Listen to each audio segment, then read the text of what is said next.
The final presenter in this panel is Emelyne Godfrey. I had been planning to do a presentation on Bartitsu, and then I thought that would just be nonsensical when just along the road in London we have Emelyne Godfrey who's done fantastic work on Bartitsu and specifically the Suffragette jujitsu of the early 19th century. So over to you. Thank you very much, Paul. Hi, right, so the first picture. So we just go forward with the arrow, that's fine, yep.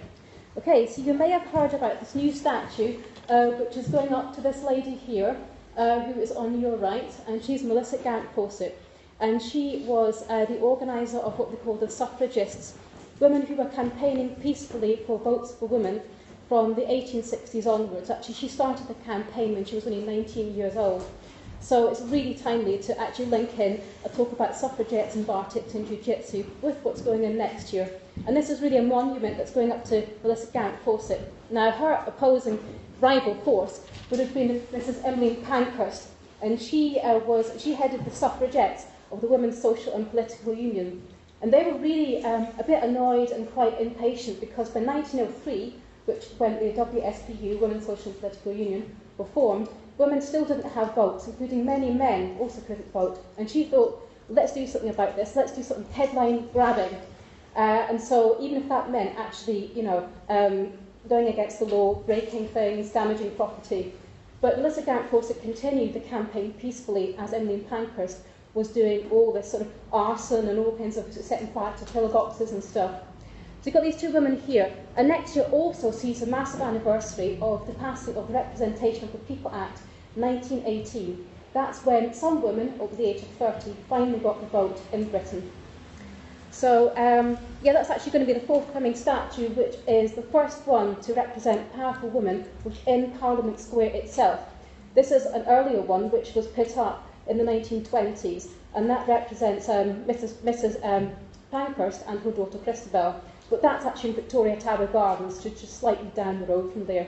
Still recovering from that stressful journey. The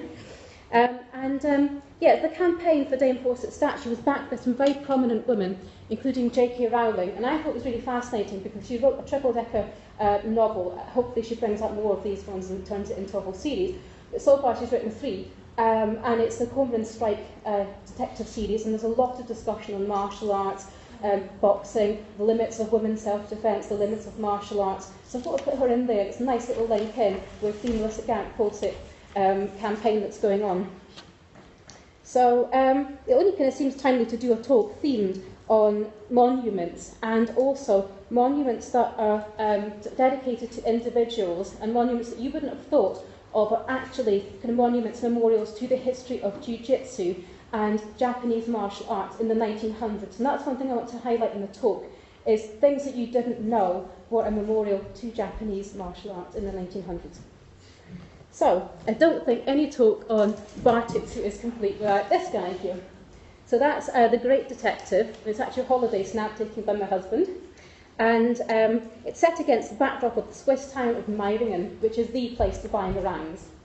And it's actually a really fantastic kind of area because you go there and you've just got the mountains surrounding you and the Reichenbach Falls. They greet you as you arrive in the town.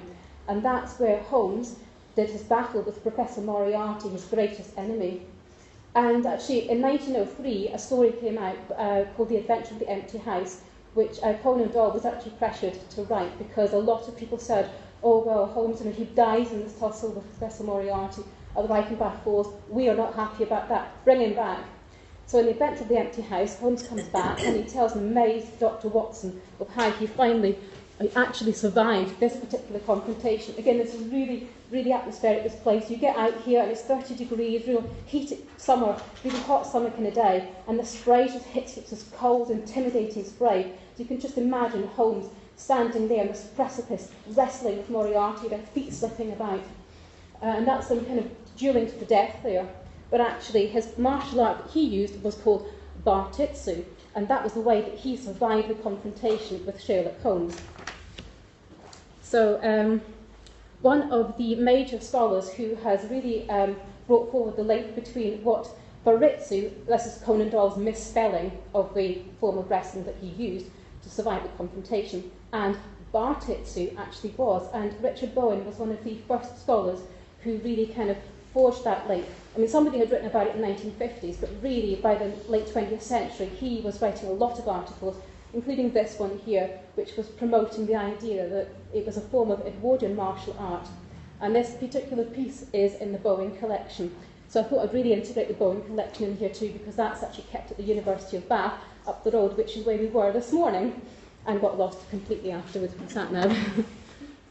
And Bartitsu was invented and founded by Edward William Barton Wright. He was an Anglo-Irish engineer, Anglo-Scottish engineer, and he'd stayed in Japan for a while, and he got a bit bored sometimes, and the weather was quite hot, and he thought, well, how do I use my time productively? Let's, learn a form of martial arts that's intellectual and challenging. And he didn't want to be lazy, he wanted to learn this new form of self-defense. And so he brought jujitsu to Britain in the 1900s, or very late 19th century. But really, to make it marketable, he had to kind of incorporate it in a brand name of his own, which he called Bartitsu. And this was, in a sense, a mixture of his own name, Barton Wright, and Itsu from jujitsu. And it's also formed of an eclectic variety of martial arts, including la savate, which is French kickboxing, as well as boxing. And this is great because it was palatable for the English taste. People knew, oh, this is something quite exotic and interesting. And it was Japanese, and everything Japanese was very much on the rage at the time. Japanese art. So it was a great kind of media publicity kind of stunt that he pulled. And this is one of the particular forms of applications that Barton Wright's Bartitsu could be used. And this is self-defense with an overcoat. And this is actually a piece that he wrote about for Pearson's magazine. I should probably actually read this long section out here, because this is actually a piece that he wrote for the magazine, which was a very famous publication that published H.G. Wells' The War of the Worlds. And he wrote, we will suppose you have to pass through a locality late at night, where there is a likelihood of such an attack, a knife attack, that is, and you do not wish to run the risk of bringing yourself within the law by relying upon a revolver. Carry your overcoat upon your shoulders without passing your arms through the sleeves in the style of a military cloak. Be careful always to walk in the middle of the road. Directly your assailant attacks, face him, and wait until he is within a distance of 2 or 3 yards. Then envelop his head and arms by throwing your coat at him, as you can see in the demo there. And, I love these guys. These are Rob Temple and Keith Duckland from the Interpretation Department at the Royal Armouries, and they're demonstrating Barton Wright's walking stick self-defence, a method of also keeping the enemy at bay. Rob and Keith actually gave the first known demonstration of Bartitsu in circa 2004, and they joined forces this weekend for a special Sherlock Holmes event at the Royal Armouries to give another Bartitsu demo. So again, there's lots of timely things happening at the time. It's a great time to organise a conference. So his 2-part article, which he promoted, was called The New Art of Self-Defence, How a Man May Defend Himself Against Every Form of Attack. And as I mentioned earlier, that's showcased in Pearson's magazine alongside War of the World, which I kind of see as a sort of self-defence novel, in the sense that the Earth defends itself against the mighty Martian invaders with microscopic bacteria, so kind of intergalactic jujitsu in a sense. So Barton Wright founded the Bartitsu School of Arms and Physical Culture, also known as the Bartitsu Club, in the late 1890s on his return from Japan. That's located in Shaftesbury Avenue. The club attracted experts from around the world, and one notable associate was silver fencing medalist Sir Cosmo Duff Gordon. He'd later become notorious for escaping the Titanic disaster on a half-empty lifeboat along with his wife. His Japanese assistant, Barton Wright's assistant, toured the music halls with him, but broke away from him around 1902, possibly to disputes over pay, we don't know exactly.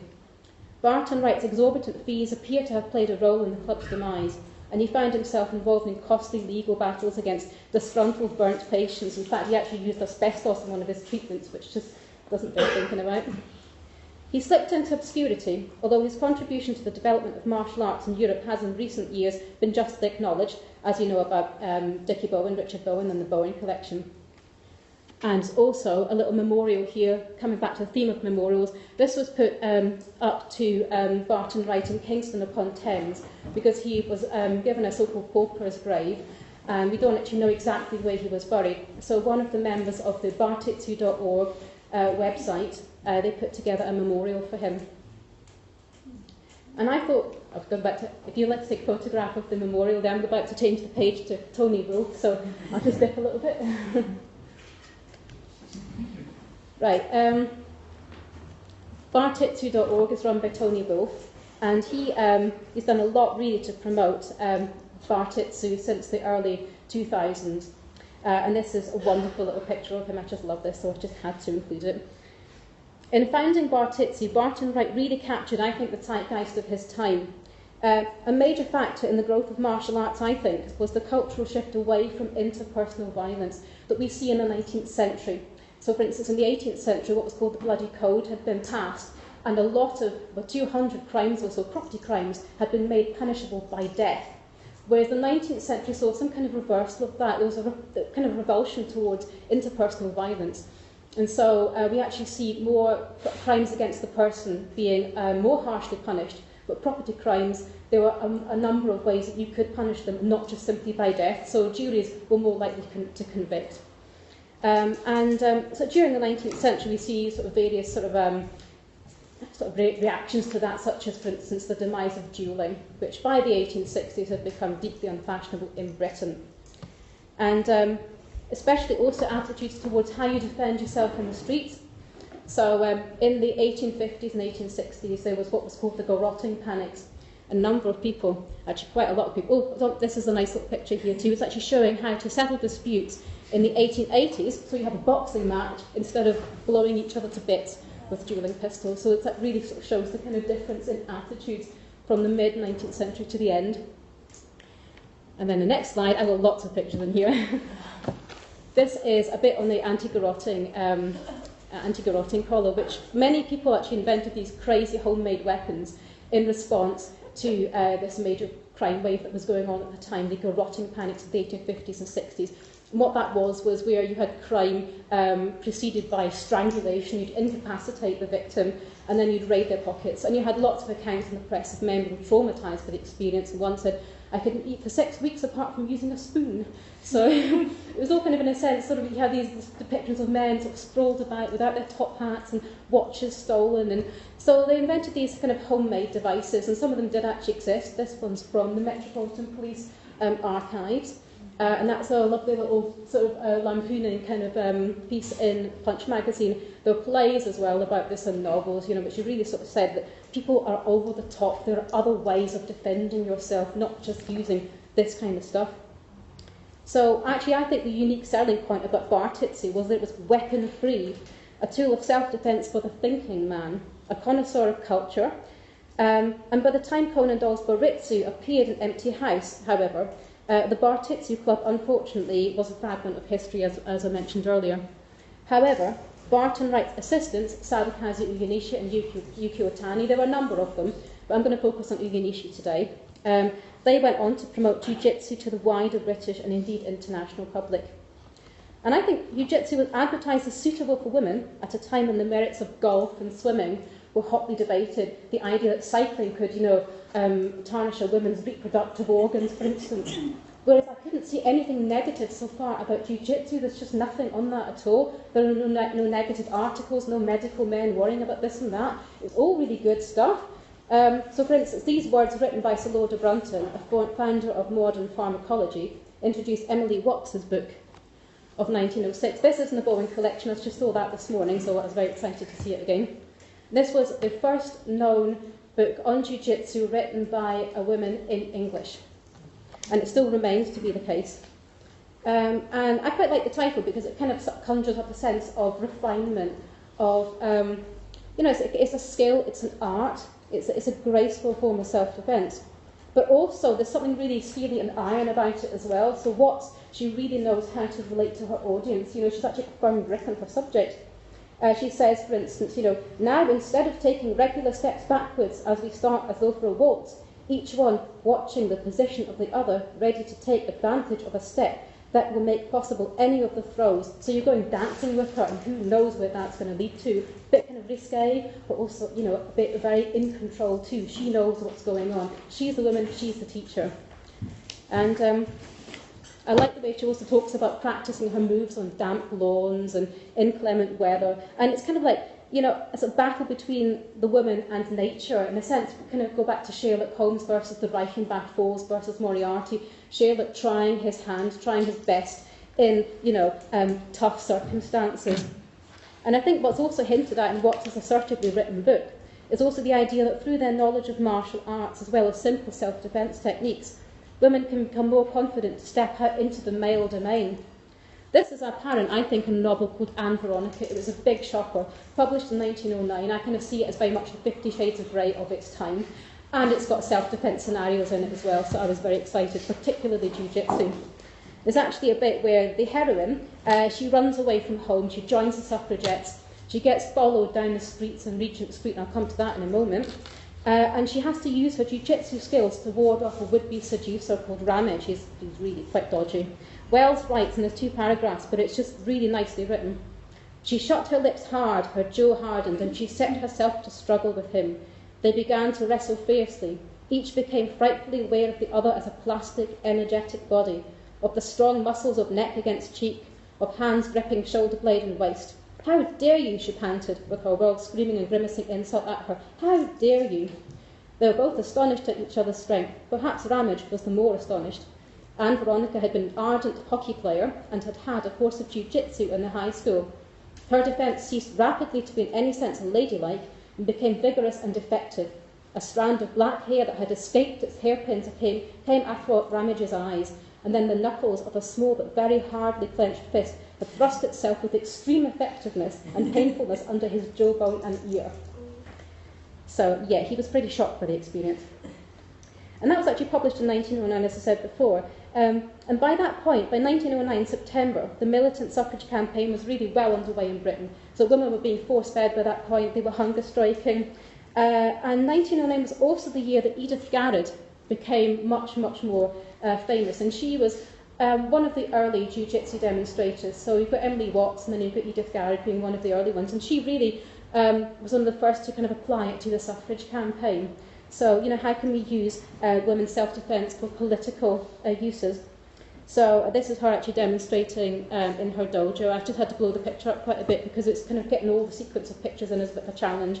So it's a sequence of 6 pictures where she throws this guy on the ground. And that's actually in her dojo. So as well as interrupting political meetings, knocking off policemen's helmets, rushing on the House of Commons, the WSPU, Women's Social and Political Union, under Emmeline Pankhurst, they also organised peaceful events too, such as at the Princess Skating Rink. This was a charity event, you know, raising money for the cause.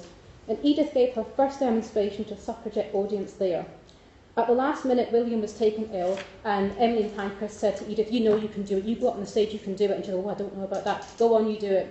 And she did a really, really good demonstration, apparently, and the women's magazine actually said that it drew in full houses. And they started to advertise her classes in quotes for women as a result of that particular demo. So Edith and her husband, William Garrett, had been taught jiu-jitsu by Barton Wright's assistant, Sadakazu Uyunishi, who we saw earlier. Uyunishi had a dojo or school in Golden Square, and one of Edith's dojos was very close to the famous women's department store Liberty's. And that's actually in that kind of area where, you know, women could unfortunately be stalked, like Anne Veronica is in the H.G. Wells novel. And this happened very, very famously in 1887 in June, when a dressmaker, you can see her in the middle, so Elizabeth Cass, my finger isn't actually long enough, but you can see her in the middle there, and she was walking down the street, 8:30 in the evening, wanted to go and buy a set of gloves for herself because no respectable woman went around without gloves. So she thought, great, shops are open, going to go for a walk. And then this guy, B.C. Bowden Endicott, grabs her by the arm and says, "I want you, I've been looking for you," and drags her off to the police station. And then the next day she gets charged with soliciting gentlemen. And she's not been doing anything, she's just been going out and actually respectably buying a pair of gloves, if anything. And I thought what was a bit scary was, is that my phone? It's not mine, alright. Oops. Better not admit that yet. And then the actual guy who, the magistrate who gave her the sentence, he said, he really issued this high-handed warning, and he said, "Now, just you take my advice. If you are a respectable girl, as you say you are, don't walk Regent Street and stop gentlemen at 10 o'clock at night. If you do, you will surely be fined or sent to prison after this caution I have given you. And the media exploded after that. I mean, there were so many letters sent to the press about, what do we do? Where can we walk? Are we going to get arrested by policemen all the time? And this was really one of the early examples of the tension between, women and women's emancipation and the police force. And this was back in the 1880s, so, a couple of decades or so before the WSPU, Women's Social and Political Union. Now, Edith actually, Damsel versus Desperado, yep. So there's much discussion, as I've just mentioned. And Edith here herself kind of really engaged with these questions, what should a woman wear, what she should do if she's followed. And she came out with a number of articles. This is quite pale. I got this actually rare image. First page of Damsel versus Desperado. People think it's disappeared, but I got this from Graham Noble, a guy who lives up north, one of the first people to write about Bartitsu in the 1900s, along with Tony Wolfe. And he gave me this copy, and it's really, really faded. But you can kind of see there's a little story there, and the story is all about two scenarios of women walking around in a forest on their own, a handbag dangling around, and then suddenly somebody tries to steal the handbag, and then they sort of get thrown over the shoulder and stuff. Quite how realistic that was is questionable, but nonetheless, it provided a really nice, empowering image of a woman being able to go out, walk down Regent Street, for instance, and take care of herself. And I think. So Edith Garrett herself was actually really interested in this whole physical force argument. So she wrote for Votes for Women, and this is where I've taken the quote from the top of my paper, from this particular section here. She writes, "Physical force seems the only thing in which women have not demonstrated their equality to men. And whilst we are waiting for the evolution which is slowly taking place in bringing about that equality, we might as well take time by the forelock and use science, otherwise jujitsu. In this art, all are equal, little or big, heavy or light, strong or weak. It is science and agility that will win the victory. But is not this a forecast of the future? Science, quickness, vitality and brains are surely equal to brute strength in politics as well as in fights. And it could be dangerous campaigning for the vote." So this is an image of Black Friday. And you've got the women, this is a very, very famous image actually. Women on the floor, and you've got a whole load of men sort of surrounding her, some of them policemen, some of them street riders. But even just every day, campaigning activities such as, chalking messages, times of meetings on the pavement, that could elicit all kinds of nasty comments. And there was actually a nice little obscure letter that was written to one lady who was a suffragette and written to her back in the 1950s, but one young woman who remembered the part that her grandfather played in protecting these women who were struggling on the streets. So she writes, "I remember too the young girl who sold the paper Votes for Women," that's the WSPU periodical, "standing on the corner outside the shop every Saturday. My grandfather, then a dignified old man in his 80s, who had always been an advocate of adult suffrage, used to go and stand beside this girl. I think he felt that he afforded her some protection from insults from passers-by. He would point out to anybody who did cast insulting remarks that he had watched women try to get the vote and other justices for themselves by constitutional means for over 40 years without success, and now supported any action they took to attain their ends." So the Women's Social and Political Union did have friends, male friends, outside the campaign. Whether or not a woman used her jiu-jitsu skills, being prepared to defend herself physically may have given her more confidence. And some suffragettes who were also trained in martial arts supplemented their training by wearing cardboard armour to protect themselves in fights with the police and riders. One suffragette who wore cardboard armour and learnt martial arts was Kitty Willoughby Marshall, who was a very close friend of Mrs Pankhurst, and she really interests me quite a bit.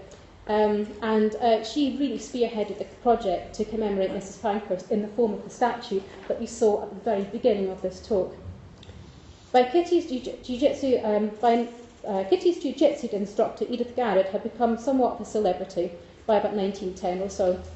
You may know this famous cartoon here, which is called The Suffragette That Knew Jiu-Jitsu. It's on the internet, but it's not actually Edith Garrett, as many people think. It's a representation of a woman with martial arts skills. So at the ground, you can see there's a dog whip. A number of women used these ones in the campaign for defence and attack as well. Winston Churchill was one of the recipients of that. And then you've got a hat as well there that she's dropped. It's almost kind of suggesting she's lost her hat. She's lost her head in a sense. It's crazy. But then she's got a bit of something powerful going on because all these policemen are cowering in the background. And Edith actually loved this particular image. Her grandnephew Martin Williams was really keen to put this one in the centre of his campaign to put a memorial to her in Islington when the memorial went up a few years ago. So it's very, very tiny, but you might just about be able to see Edith Garrett, the suffragette that Newt Jiu-Jitsu lived here, number 60, Thornhill Square. And yeah, unveiling was fun that day. It was actually, it was a really bright sunny day, weekend morning. These are all her descendants here, female descendants, and the local council in the picture. And then the guy who owned the house. So he just sort of stepped out, and obviously been out late the night before, you know, sort of holding a cup of tea and like, oh, what's going on here? So I just had to put him in there because he's nowhere at all. He's not represented anywhere, so I thought I'd better give him a voice as well. So, yeah. And there's another memorial to her as well in Islington, and that's actually by the tube bus and tube station. So that's actually where I did my very first women's self-defence course, so it's kind of, for me, quite sentimental because that's how I first got interested in this subject, right round the corner from where the statue got put up. And Martin Williams, you can see him, he's that guy on the right there. And Edith Garrett's just behind him, so there's her represented behind the bench. While campaigning for the statue, Martin delved into Edith's family background and told me that she had Welsh and Bath heritage. So I kind of wanted to find out a little bit more about where she actually came from. And a lot of this is still a work in progress. But I did manage to track down her birth certificate, which came in the other week in the post, and that's really interesting because Martin had said that she was illegitimate, but there was no information on that. And so it took a bit of finding to find out, you know, how to actually order the birth certificate. But here it is. You've got Clara Williams, that's her mum there, and she was a piano teacher. And she's actually in the census about a year before Edith was born. And then there's no father name there at all, which that may well be suggested. But so she was born in Bath in the Lansdowne district, so not too far from where we are.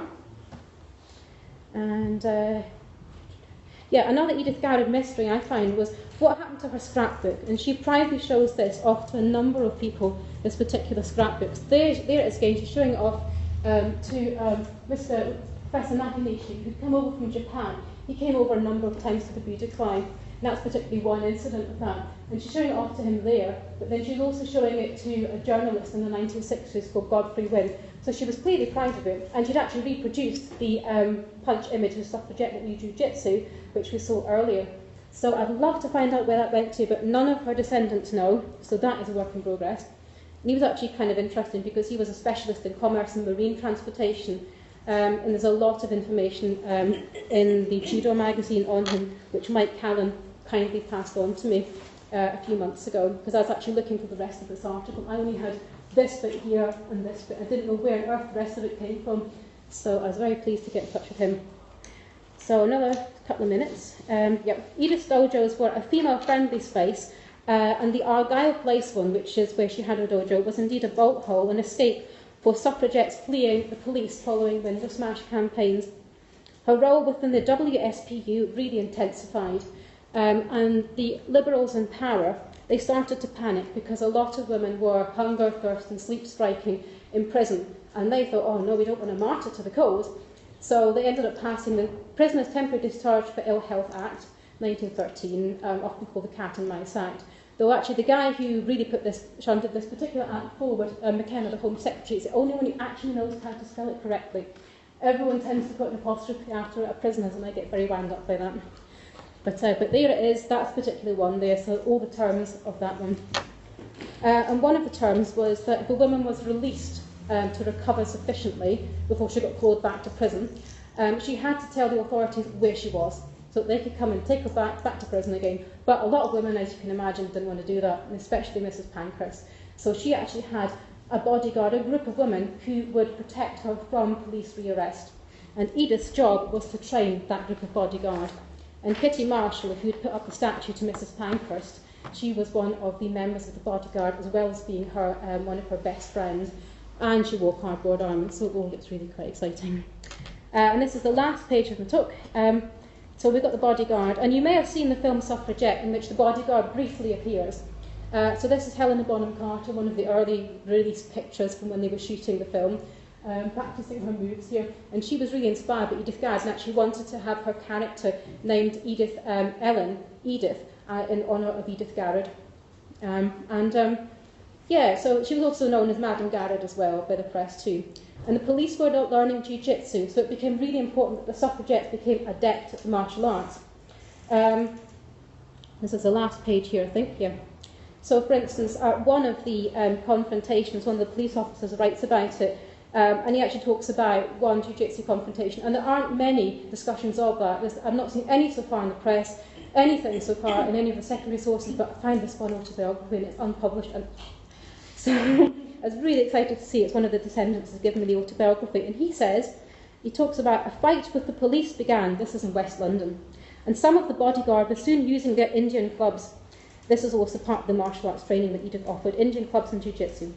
Unfortunately for one of them, and for one of the officers, she was not very expert in the use of the club, for when she aimed a blow at one of the policemen who had another woman in charge, and he ducked away from her, the blow she had aimed missed him and fell on the head of another suffragette, who had later to receive medical attention.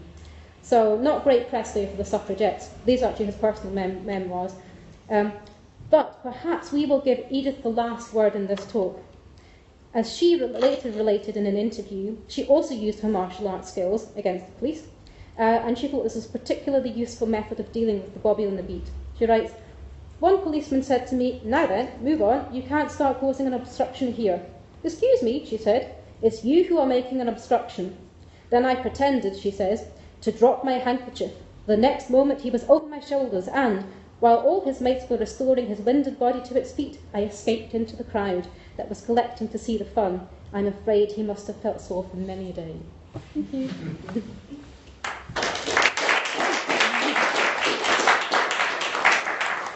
Okay, thanks very much. So we have 3 talks in this panel, so shall we take questions? Shall we move over for the other speakers to come in? I guess so, if you want to come out to the front and put the light back on. And then we'll do questions till 5:42, I think. And then we'll have a short break. So, anyone have any? Oh, yeah. Go on.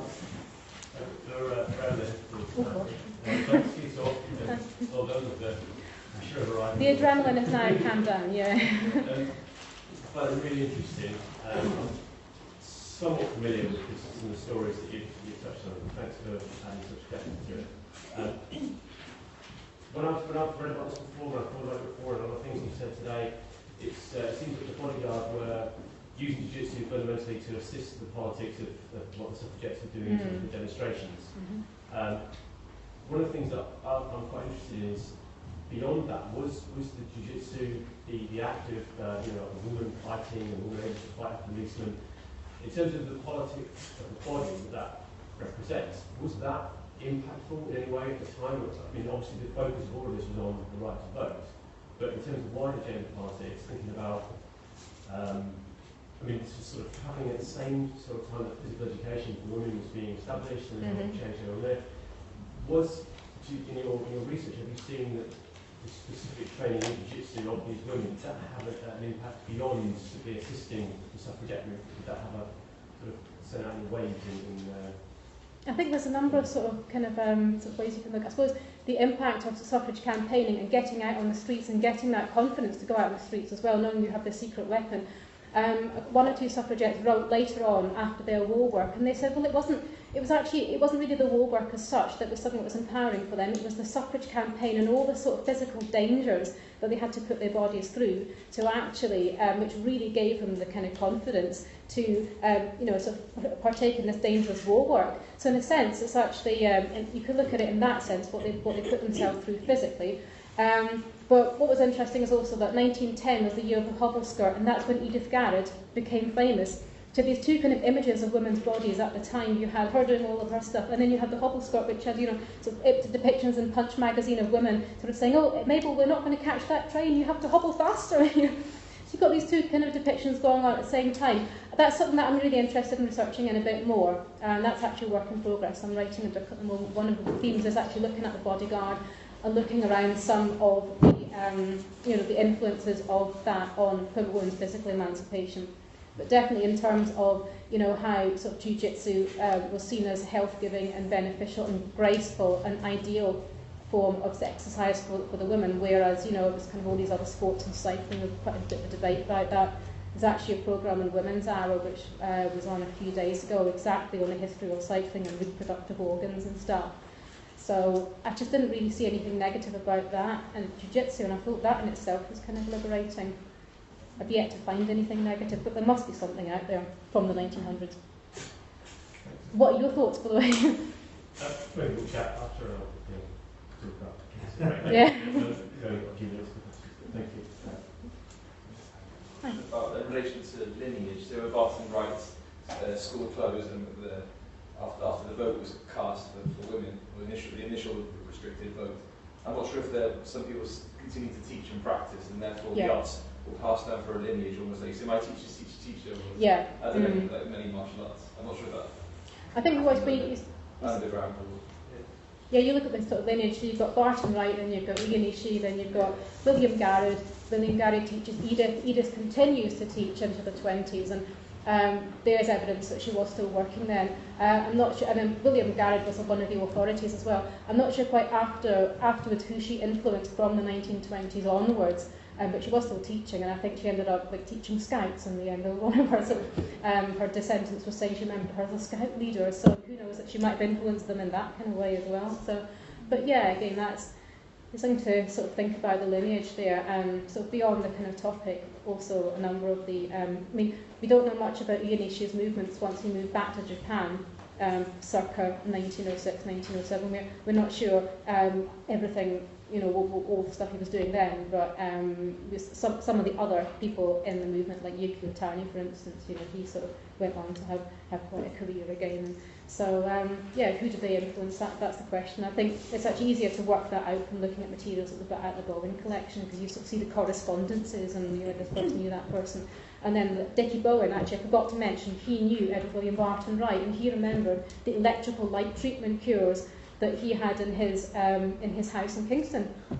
So again, that's kind of and I almost met Dickie Bowen as well, because there was a voicemail that was left by one of his friends, and he passed away just at that time when he left the voicemail. So I talk about lineage here. It's quite interesting that Kotaro Yama was talking about, which you just missed. You were frantically running in, but talked about in the United States at the same kind of time. Did they call it jiu-jitsu fever in the press? Or is this something that we use now? But did historians talk about the jiu-jitsu fever of the 1900s in America? Or did they use that term at the time? I think so, but the most popular, most big fever occurred in America. だから新聞でそういう表現を使っていたかどうか、それとも今藪さんがそういう。ジュリフィーバーは、柔道イン・ザ・ US という本の中で使われている表現です。同時代の新聞記事ではそういった表現を使われてなかった。フィーバーという表現はしてないけど、ストーンとか。Okay, so they didn't use fever in contemporary newspaper articles, although they did refer to it as storm. They had their weather metaphors apparently. Okay, so it's more of a historians look back now and say there was a jiu-jitsu craze. Maybe we talk about the kung fu craze. There's always images of politicians and women practicing jiu-jitsu in the White House outside. So again, so yeah, I see it means that it being very, very popular in the US. Yeah. I guess the other thing is, in the States it was judo was a big thing, but you're saying it was jiu-jitsu was the thing. Judo was less in Britain, maybe? Although some people are saying that there are elements of judo in Emily Watts's book, even though it's called The Fine Art of Jiu-Jitsu. So some of the experts, like sort of Tony Will, they've actually been saying, well, yeah, there's judo element, and judo starts to come in as well, even though it's been sort of under that, marketed as that kind of umbrella of jiu-jitsu. So that's sort of the early kind of. So in that sense, you have to literally read every one of the books and sort of disentangle what the moves are, and is that more of a judo move or? In regards to that, so jiu-jitsu took the U.S. by storm, and in the early 1900s, all the examples I've heard today and read of previous to today are all throws, and I was wondering if do they throw and it's over, or do they throw and run away, or are there ever submissions mentioned, or what happens after a throw? Unlike a movie, when you throw someone, they don't die. So I'm wondering if there's ever any mention of that. Well, there's a police manual I've just started reading, and he does talk about submissions, and then he actually says, well, people don't really know about submissions in the UK, so I'll tell you exactly all about it. And I stopped at that page yesterday, but I'm kind of halfway through the book, and it's just been passed on to me. It was a guy who did training for the City of London Police. Weldon was the surname. So again, that's a work in progress there, but he does actually talk about submissions and that. So that might be something to check out as well. And he talks about people's attitudes towards that.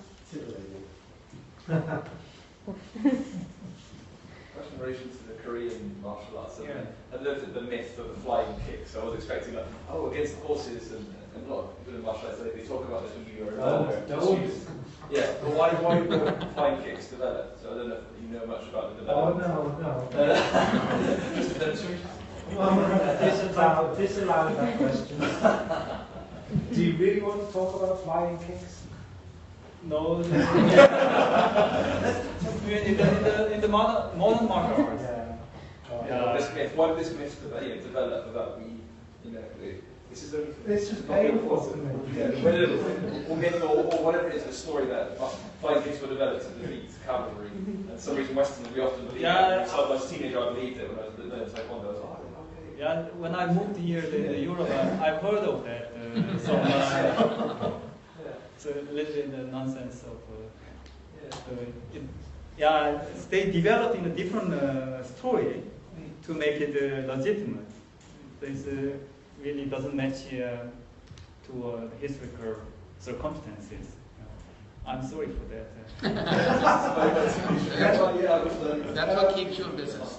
Should we one quick, because then we need a break before the final session. Let's do one last quick question. There's also a question for the Korean part. I was really intrigued actually by the drawings that you showed and the way movement is depicted, because most of the drawings are not from the early period. You don't see actually movements and you don't see a development. You're like very static. And by having this kind of thing that you could follow this line, it also very much reminded me of depictions of the tours of daimyo, where you can see like the people in row and then how they will proceed. But that was in the Korean source. Do you have any idea where this kind of showing development and technique, so the materiality of the body, that is also a part here, where does it come from? I think the first manual depicted the human movement as a martial artist way is General Chi Ji-kwang. So he introduced this the human postures to explain how the techniques is composed of. After that, I think I showed Muye Jebo in Korea, 1598. That is, as far as I know, that is the oldest manual to show the kata style, the series of techniques. And from this perspective, and we talk about the secrets, and actually there was no secret. From Korean side, then they want to promote. Even they translate in Korean, and then most soldiers they cannot read the classical Chinese at that time. So they read these Korean characters, and then even small handy version. So they carry this sleeve, and then they practice. Sometimes take out. I did it where. But okay, we should stop. Sorry, you can continue because we will be going to the pub in a little while. But thank you everyone for this panel.